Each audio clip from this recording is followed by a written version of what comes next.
年輕一輩必須要擁抱灣區，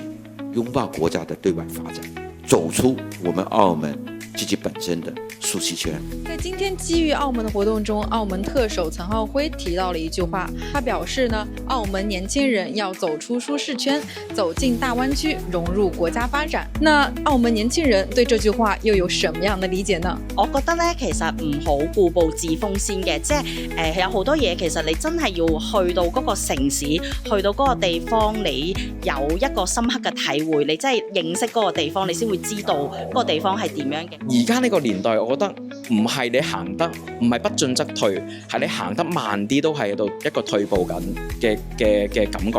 而家見到成個科技啊，成個經濟嘅發展，其實我哋會見到有好多喺內地嘅機會，橫琴等等嘅地方，其實佢對澳門人嘅支持都係非常之大，對我哋嘅就業啦，我哋嘅創業啦，同埋我哋有諗法嘅支持，我覺得係俾到好多機會我哋澳門嘅年輕人。